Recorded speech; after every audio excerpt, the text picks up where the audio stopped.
नमस्कार। अपन class 10th का first lesson पढ़ रहे थे और आगे जो अपना टॉपिक था वो अपन दूषित जल के दुष्प्रभाव क्या क्या होते हैं उसके बारे में अपन देख रहे थे।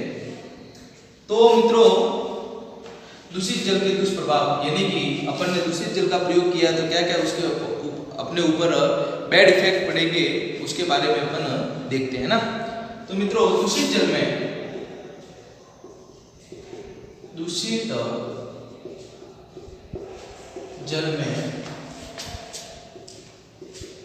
विषाणु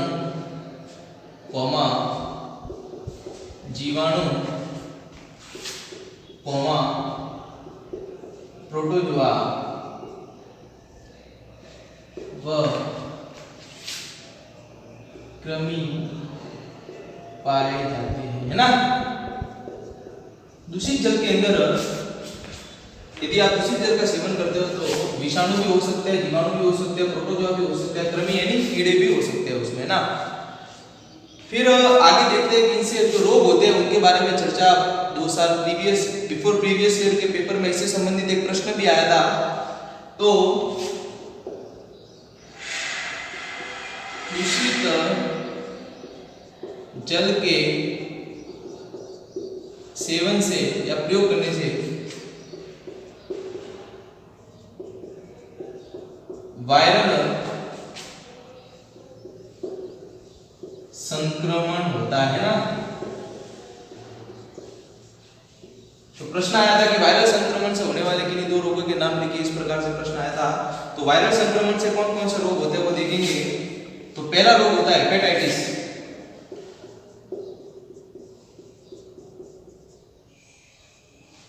दूसरा रोग है सामान्य फ्लू,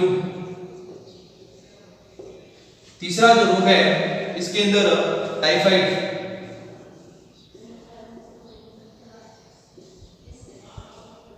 फिर है कॉलेरा और एक है पीलिया, है ना। तो ये सारे रोग जो होते हैं वो वायरल संक्रमण से होते हैं ना। तो ये इतने रोग है ना। फिर आगे हम देखते हैं कि एक रोग आपके कोर्स में एक रोग है, रोग बाला या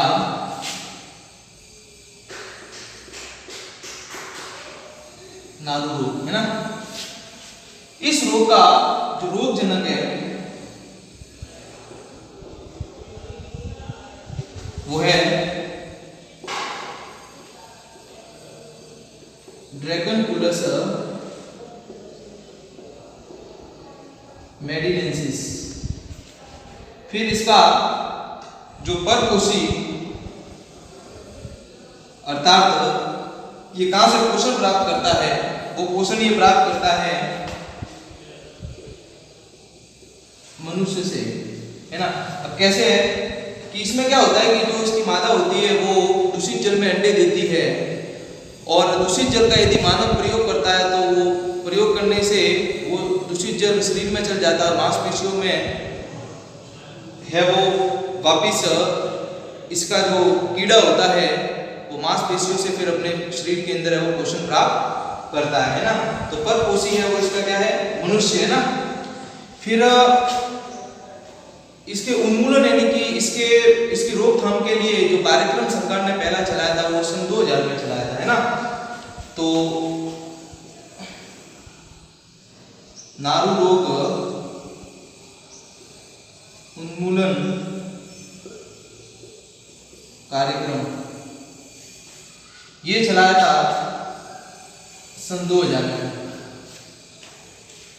अब देखा जाए कि दूषित जल नहीं हो, है ना, तो जल को दूषित जल है और उसको किस प्रकार से वापस प्रयोग में लिया जा सकता है। तो रोकथाम के जो उपाय है उसमें एक आपको बहुत अच्छा उपाय दिया हुआ है कि दूषित जल का यदि प्रयोग, मान लो कि आप जल का भी प्रयोग करते हो तो क्या क्या सावधानी रखनी चाहिए। तो ये है कि जल को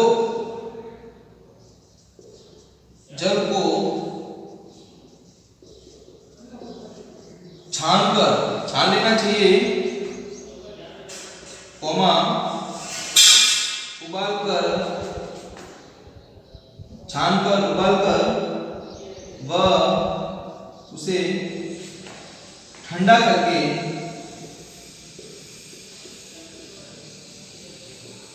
प्रयोग में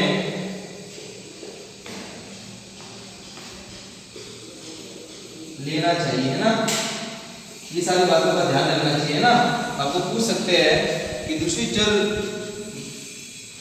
के रोकथाम के लिए मतलब अर्थात उसमें से इस प्रकार की कोई कृमि आ जाए या प्रोटोजोआ हो तो उस प्रकार के जल से बचने के लिए हमें क्या करना चाहिए, तो जल को छानकर उबालकर और उसे ठंडा करके प्रयोग में लेना चाहिए। फिर आगे जो अपना टॉपिक है वो है मित्रों मोटापा, है ना। बहुत भयंकर बीमारी है वर्तमान में मोटापा, है ना। मोटापा क्या है इसके बारे में हम चर्चा करते हैं। तो मोटापा या ओबेसिटी, मोटापा ओबेसिटी, देखिए मोटापा क्या होता है, तो ये क्या होता है कि अपन ज्यादा ही यदि फैट का यूज करें या चर्बी युक्त भोजन करते हैं तो व्यायाम तो होता नहीं है, शारीरिक क्रियाएं नहीं होती, तो वो वसा जो होती है वो शरीर में जमा हो जाती है, तो वही स्थिति है वो क्या कहलाती है, मोटापा कहलाती है। तो मित्रों शरीर पर अत्यधिक वसा का एक सीमा से अधिक जमा हो जाना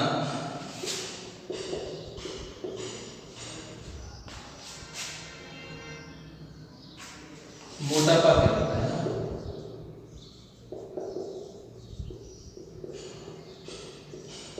और इस मोटापे का जो मापन है वो बीएमआई द्वारा किया जाता है ना। मापन जो होता है वो बीएमआई बॉडी मास इंडेक्स, या फिर इसे अपन सामान्य भाषा में शरीर भार सूचकांक कहते हैं ना। तो इसमें क्या होता है मित्रों कि दो स्थितियां हैं, 25 किलोग्राम प्रति मीटर स्क्वायर, अर्थात आपकी जो हाइट है वो 1 मीटर हाइट का वजन जो है 25 किलो होता है, यानी कि इससे कम तो होना चाहिए तो वो सामान्य स्थिति होगी, लेकिन यदि 25 किलो होता है तो वो स्थिति कहलाएगी मोटापा पूर्व स्थिति, है ना। और यदि 30 किलोग्राम मीटर स्क्वायर हो जाता है तो वो क्या कहलाता है, मोटापा।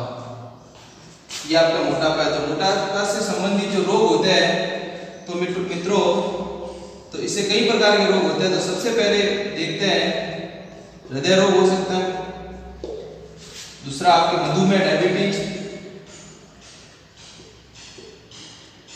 है ना, डायबिटीज है। फिर रात में वो श्वास चढ़ जाती है तो रात्रिकालीन श्वास समस्या, ठीक है, या फिर अन्य प्रकार के कैंसर, कई प्रकार के कैंसर होते हैं,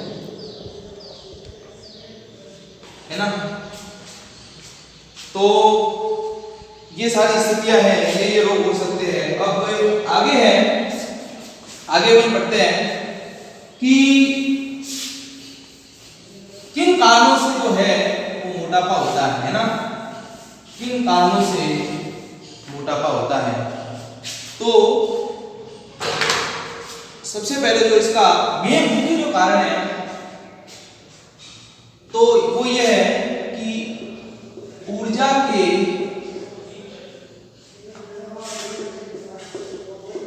सेवन व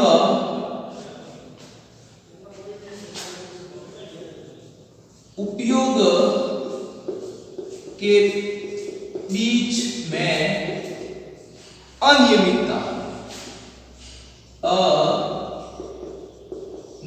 या इरेगुलरिटी। इसमें क्या होता है कि आपने ऊर्जा का सेवन तो अत्यधिक किया है लेकिन वापस उसको कंज्यूम नहीं किया है, तो वो फिर सारी एनर्जी जो होती है वो मोटापा के रूप में बदल जाती है। दूसरा जो केस आपके कोर्स में है वो अत्यधिक चर्बी युक्त भोजन करना। अत्यधिक, कोई फैट बात नहीं होगी, अत्यधिक चर्बी युक्त भोजन करना। तीसरा है जंक फूड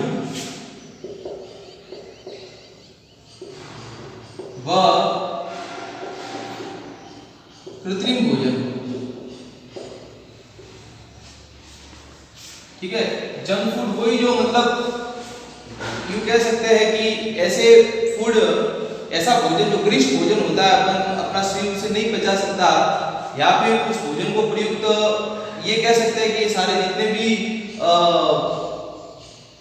डबल रोटी वगैरह ये सब चीजें होती है वो सारे जंक फूड में आते हैं। अर्थात इनका जो उपयोग होता है वो 2 या 3 दिन बाद में होता है अधिकतर। जैसे कि कोई भी चीज आप सामान्य खाते हैं, जो भी पिज्जा वगैरह, वो घर पे जैसे कि आज उसका पेस्ट बनाया था 2 से 3 दिन बाद में उसको उपयोग में लेते, वो सारे जंक। फिर कुछ कृत्रिम भोजन द्वारा बनाया गया भोजन है ना। फिर व्यायाम में कमी व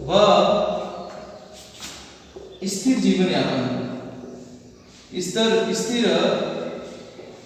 जीवन यापन। स्थिर जीवन यापन का मतलब है कोई डेली लाइफ के अंदर है जो भी रूटीन बना हुआ, कोई सामान्य व्यायाम नहीं कर रहे और खाना पीना बस सामान्य है ना, कुछ ऐसी एक्टिविटीज नहीं कर रहे हैं जिससे कि आपकी बॉडी है वो हेल्थ है वो सही रहे, तो भी आप में मोटापा बढ़ सकता है। फिर एक दूसरा है कि अप टू अल्पक्रियता। अप टू अल्पक्रियता जिसे हाइपोथायराइडिज्म, इसे हाइपोथायराइडिज्म भी कहते हैं कि आपकी जो थायराइड की ग्रंथि होती है उसका कैल्सीकरण हो जाता है, अर्थात वो धीरे धीरे गल जाती है, तो उससे भी है वो मोटापा कई बार होता है। फिर आपकी जितनी भी शरीर के अंदर जैविक क्रिया होती है उनके अंदर अनियमितता, तो अर्थात आपके शरीर से संबंधित होने वाली शारीरिक क्रियाओं में अनियमितता है ना। शारीरिक क्रिया कर रहे हो उसमें कोई इरेगुलरिटी है तो भी है वही आपको मोटापा हो सकता है। तो मित्रों, आज अपन ने यहाँ तक पढ़ा। यदि किसी भी प्रकार का आपके डाउट हो तो आप कमेंट बॉक्स में लिख सकते हैं, मुझे पर्सनल मैसेज भी कर सकते हैं। आगे के जो टॉपिक रहे वो अपन नेक्स्ट सेशन में पढ़ेंगे। धन्यवाद।